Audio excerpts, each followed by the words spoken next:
Captaincy contender ಆಗಿ select ಮಾಡಲು ಇವಾಗ ಬಿಗ್ ಬಾಸ್ ಅವರು ಮತ್ತೆ ಇನ್ನೊಂದು ಟಾಸ್ಕ್ನ ಕೊಟ್ಟಿದ್ದಾರೆ. ಆ ಒಂದು ಟಾಸ್ಕಲ್ಲಿ ಯಾರು ಹೈಯೆಸ್ಟಲ್ಲಿದ್ದಾರೆ, ಅದೇ ಥರ ಆ ಒಂದು ಟಾಸ್ಕಲ್ಲಿ ಮೇಯ್ನಾಗಿ ಹೈಲೈಟ್ ಆಗಿದ್ದು ರಕ್ಷಿತಾ ಅವರು ಒಂದು ಇರಿಟೇಷನಿಂದ ಏನೆಲ್ಲ ಇರಿಟೇಟ್ ಮಾಡಿದ್ರು, ಯಾರು ಹೈಯೆಸ್ಟಲ್ಲಿದ್ದಾರೆ ಅಂತ ವಿಡಿಯೋದಲ್ಲಿ ಕಂಪ್ಲೀಟಾಗಿ ನೋಡೋಣ. ವಿಡಿಯೋ ಸ್ಟಾರ್ಟ್ ಮಾಡೋಕ್ಕಿಂತ ಮುಂಚೆ ನೀವೇನಾದರೂ ಹೊಸಬರಾಗಿದ್ದರೆ ಚಾನಲ್ನ ಸಬ್ಸ್ಕ್ರೈಬ್ ಮಾಡಿಕೊಂಡು ವಿಡಿಯೋ ಒಂದು ಲೈಕ್ನ ಮಾಡಿ. ಆ್ಯಕ್ಚುಲಾಗಿ ನಿನ್ನೆ ಎಪಿಸೋಡಲ್ಲಿ ಏನೊಂದು ಅರ್ಧ ತೋರಿಸಿದ್ರು, ಅಂದರೆ ಅಶ್ವಿನಿ ಮತ್ತು ರಘು ಅವರು ಗೆದ್ದಾದಮೇಲೆ ಯಾರನ್ನ ಸೆಲೆಕ್ಟ್ ಮಾಡಿದ್ದಾರೆ ಅಂತ ತೋರಿಸಲಿಲ್ಲ. ಬಟ್ ಇವಾಗ ಕ್ಲಿಯರ್ ಆಗಿ ಗೊತ್ತಾಗ್ತಿದೆ, ರಾಶಿಕಾ ಮತ್ತು ಸೂರಜ್ ಅವರು ಆ ಒಂದು ಟಾಸ್ಕಿಂದ ಹೊರಗಡೆ ಬಂದಿದ್ದಾರೆ, ಅಶ್ವಿನಿ ಮತ್ತು ರಘು ಅವರು ಸೆಲೆಕ್ಟ್ ಮಾಡಿರೋದ್ರಿಂದ. ಅದೇ ಥರ ಇವಾಗ 4 ಜನ ಟೀಮ್ ಇದೆ. ಯಾರ್ಯಾರು ಅಂತ ಅಂದರೆ ರಕ್ಷಿತಾ ಮತ್ತು ಮಾಳು, ಇದು ಗಿಲ್ಲಿ ಮತ್ತು ಕಾವ್ಯ, ಅಶ್ವಿನಿ ಮತ್ತು ರಘು, ಲಾಸ್ಟಲ್ಲಿ ಅಭಿಷೇಕ್ ಮತ್ತು ಚೈತ್ರ ಅವರು. ಈ 4 ಟೀಮಲ್ಲಿ ಯಾವುದಾದ್ರೂ 3 ಜೋಡಿ ಕ್ಯಾಪ್ಟನ್ಸಿ ಕಂಟೆಂಡರ್ ಆಗಲು, ಅಂದರೆ ಕ್ಯಾಪ್ಟನ್ಸಿ ಟಾಸ್ಕ್ ಆಡೋದಕ್ಕೆ ಸೆಲೆಕ್ಟ್ ಆಗಬೇಕು. ಆ ಒಂದು ಸೆಲೆಕ್ಷನ್ಗೆ ಇನ್ನೊಂದು ಟಾಸ್ಕ್ ಕೂಡ ಕೊಟ್ಟಿದ್ದಾರೆ. ಈ ಒಂದು ಟಾಸ್ಕ್ ಬಂದು ಆ್ಯಕ್ಚುಲ್ ಆಗಿ ಫಸ್ಟ್ ಟಾಸ್ಕ್ ಏನು ಕೊಟ್ಟಿದ್ರು ಬಾಲ್ ಟಾಸ್ಕ್ ಅಂತ, ಅದಕ್ಕಿಂತ ಒಂದು ಅಪ್ಗ್ರೇಡೆಡ್ ವರ್ಷನ್, ಅದಕ್ಕಿಂತ ಮೇಲೆ ಅಂತಲೇ ಡಿಸೈಡ್ ಮಾಡ್ಕೊಳ್ಬೋದು ನಾವು.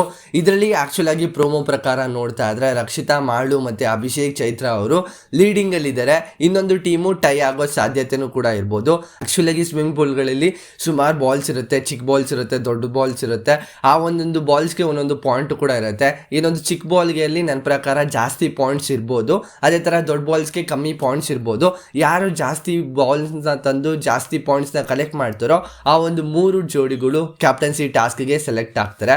ಆ ಒಂದು ವಿಷಯದಲ್ಲಿ ನೋಡ್ತಾ ಇದ್ರೆ ಆ್ಯಕ್ಚುಲಾಗಿ ಇವಾಗ ಲೀಡಿಂಗಲ್ಲಿ ಇದ್ದಾರಲ್ಲ ಇವರು ಇಬ್ಬರು ಬಿಟ್ಟು ಇನ್ನು ಕಾಂಪಿಟೇಟರ್ ಇರೋದು ಅಶ್ವಿನಿ, ರಘು ಮತ್ತು ಗಿಲ್ಲಿ ಮತ್ತು ಕಾವ್ಯ ಅವರು.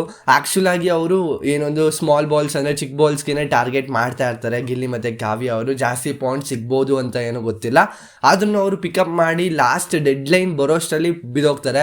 ಅದೊಂದು ಸ್ವಲ್ಪ ಬೇಜಾರಾಗೋ ವಿಷಯ ಅಂತಲೇ ಅನ್ಬೋದು. ಅಂದರೆ ಎಲ್ಲ ಸ್ವಿಮ್ಮಿಂಗ್ ಪೂಲಿಂದ ಎಂಡ್ ಪಾಯಿಂಟ್ ಅಂತ ಬಂದು ಲಾಸ್ಟ್ ಲೈನ್ ಕ್ರಾಸ್ ಮಾಡೋ ಅಷ್ಟರಲ್ಲಿ ಆ ಒಂದು ಬಾಲ್ ಏನಿದೆ ಕೆಳಗಡೆ ಬೀಳುತ್ತೆ. ಅದು ಕೂಡ ಅವ್ರಿಗೆ ಬೇಜಾರಾಗುತ್ತೆ, ಇರಿಟೇಷನ್ ಕೂಡ ಆಗ್ತಾರೆ ಕಾವ್ಯ ಅವರು ಅಲ್ಲಿ ಕರೆಕ್ಟಾಗಿ ಮಾಡ್ತಿಲ್ಲ ಅಂತ.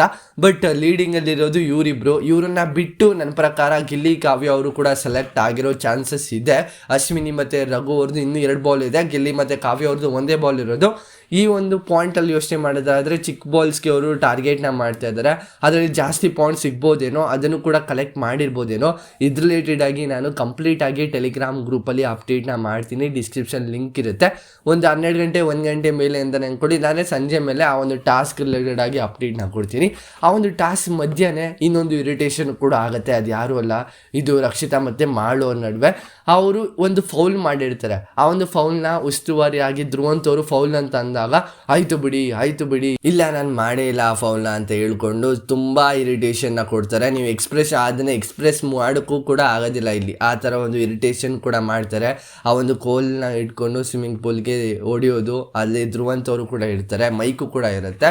ಬಟ್ ಯಾವ ರೀತಿ ಸೆನ್ಸ್ ಆಫ್ ಹ್ಯೂಮರಿಂದ ಆಡ್ತಿದ್ರೆ ಅಂತ ನನ್ನ ಪ್ರಕಾರ ಅನ್ನಿಸ್ಲಿಲ್ಲ. ಇದೊಂದು ಪಾಯಿಂಟಲ್ಲಿ ನೋಡ್ತಾ ಇದ್ದರೆ ಒಂದು ಸ್ವಲ್ಪ ಇರಿಟೇಷನ್ ಜಾಸ್ತಿನೇ ಇತ್ತು ಆ ಒಂದು ಪ್ರೊಮೋ, ಆ ಮೂಮೆಂಟಲ್ಲಿ, ಆ ಒಂದು ಟಾಸ್ಕಲ್ಲಿ ಅಂತಲೇ ಅನ್ಬೋದು.